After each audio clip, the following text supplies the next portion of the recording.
Hey there, it's Brian, and thank you for joining me for another installment of There You Go with me.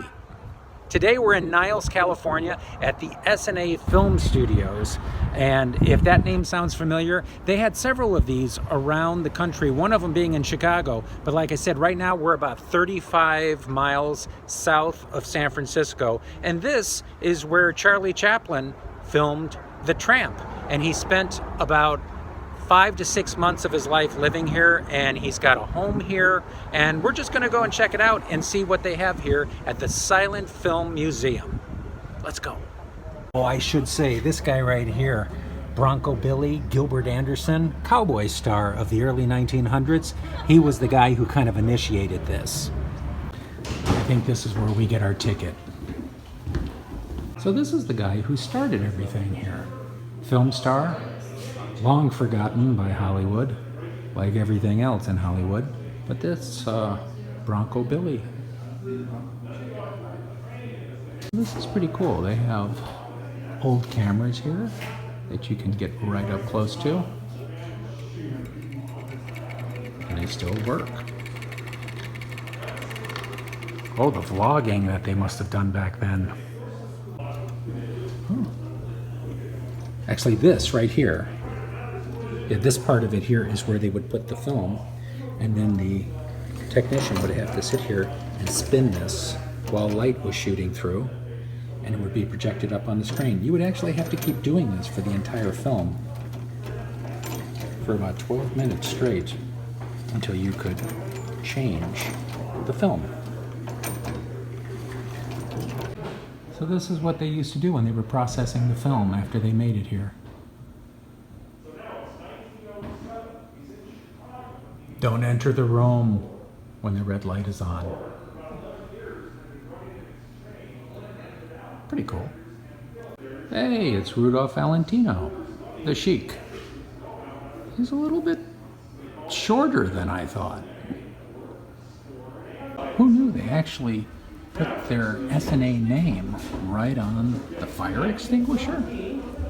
That's kind of cool.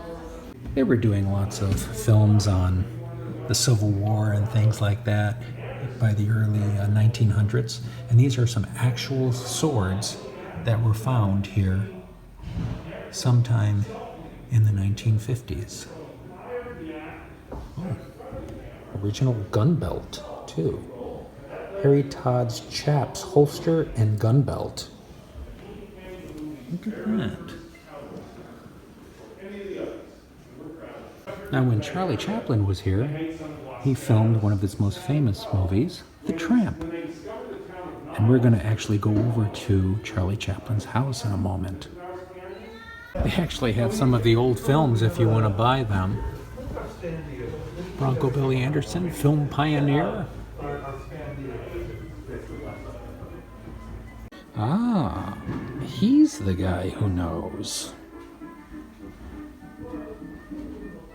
Well, they've got some cool old silent movie era posters in the back here.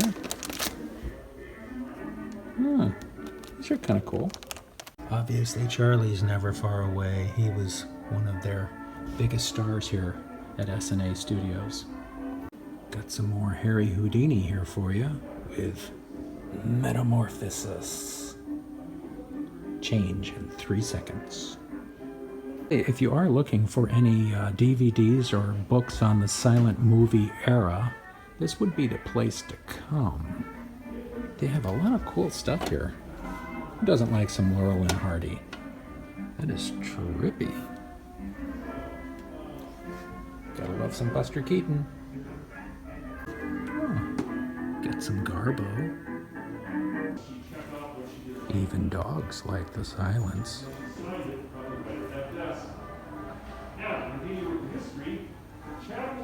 So let's head into the movie theater.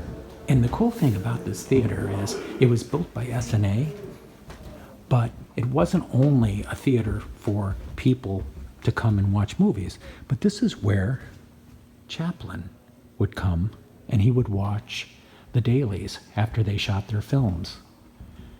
Now he filmed, they say roughly, it's hard to estimate, but they think around 5 films Chaplin would have come in here and screened. And they would go right up there. The film projectionist would have come right through here, and they still have the projectionist room right here. And this would have been the camera that he would have put the film in, and he would have to work this hand reel for up to 12 minutes at a time and keep it going. And he would shoot right down through there. And there's the screen. Original, scratched into the metal here, spit in box. Because they didn't allow smoking because all the film was highly flammable.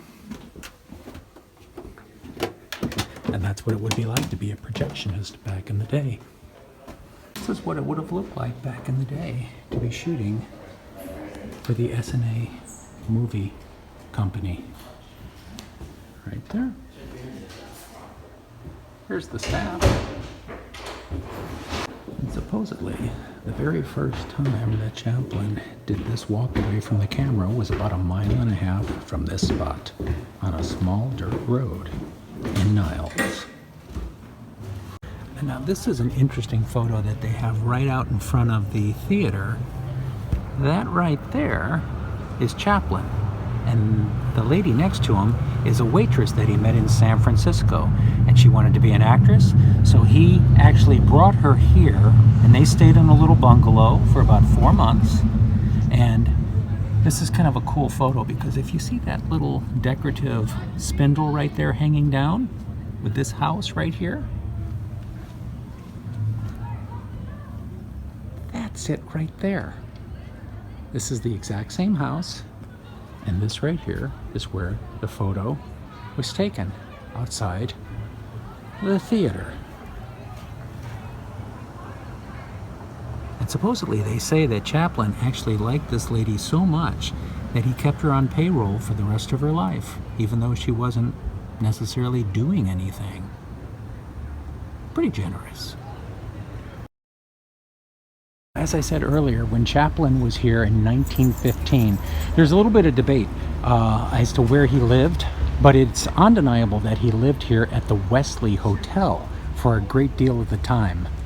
He liked the amenities and the fact that there was a restaurant downstairs, but he also spent time down the street at one of the bungalows with his girlfriend, who was the waitress, Edna, from San Francisco, and she was right down the street here at, I believe it was called F Street, as in Frank Street. But this was the Wesley Hotel. Let's go inside. So I never know when I come into places like this how much is original and how much has been redone. But this actually does look pretty period specific. Okay. 766. As you can see here, the floor is definitely period from 1915. Thank goodness they haven't torn this up. This is great. And the stucco on the ceiling? That's interesting. You need some power, just throw a power strip up on the ceiling. But this is kind of cool. They've kept it pretty period with the old wood around the windows and the old floors. Just think, Charlie Chaplin would have come down here and, being an Englishman, had a spot of tea. This would have been the Grand Restaurant at the Wesley Hotel.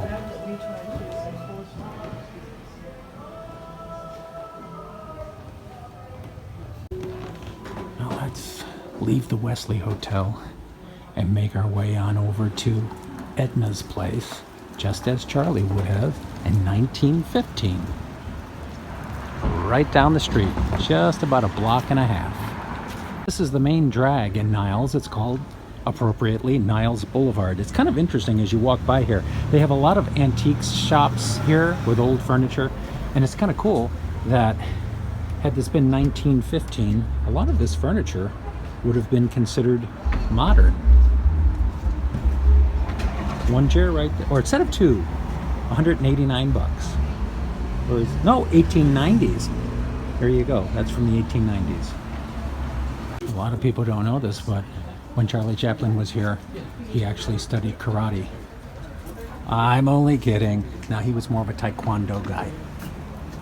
Okay, so I stand corrected. It's not F Street, it's actually G Street and Niles Boulevard. Just about a block and a half from the Wesley Hotel. The Niles Mountains are right up there. I should say hills, actually. They're not really mountains.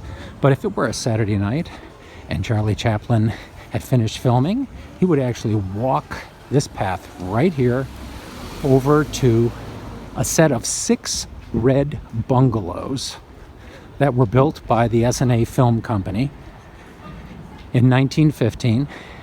And this is exactly where Edna would have lived.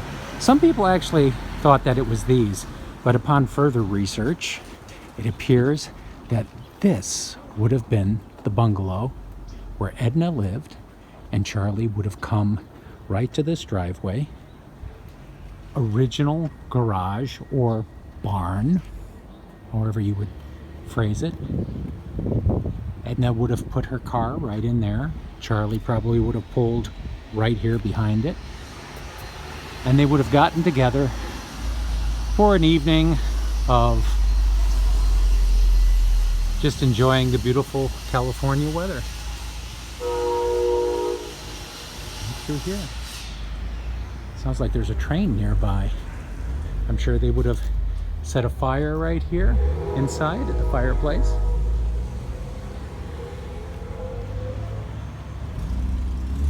And if Charlie were walking instead of driving, he would have come right up this pathway here to this bungalow. It's a pretty lively neighborhood. A lot of people here still wandering around. But it's really grown up from 1915 because it was very rural. As a matter of fact, that's one of the reasons why Charlie supposedly didn't like spending a whole lot of time here. He wanted to skedaddle back to San Francisco because things were more lively there. Just so you know, every Sunday they have a farmer's market here in downtown Niles. So that's nice.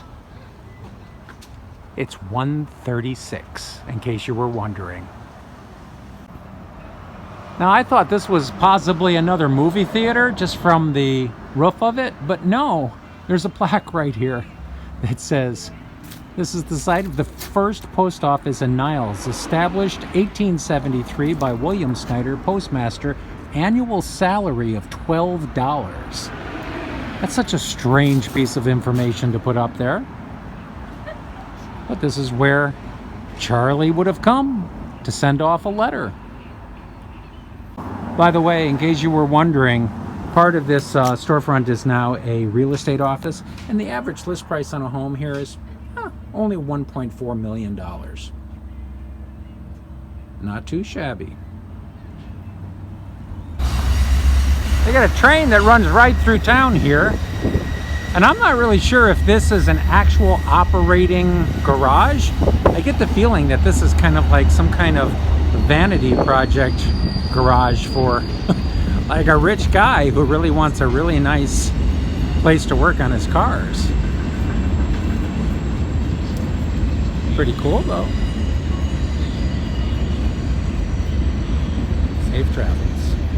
Well, that's going to do it for me from Niles, California, the former home of Essanay Studios and Charlie Chaplin. I hope you enjoyed hanging out and seeing what the silent film era was all about, and visiting where Charlie Chaplin called home for at least 4 or 5, maybe 6 months, and where he and Edna got together. Anyway, onward and upward, going to check out some other cool spots in California. I hope you enjoyed this visit to Niles, and till next time, there you go.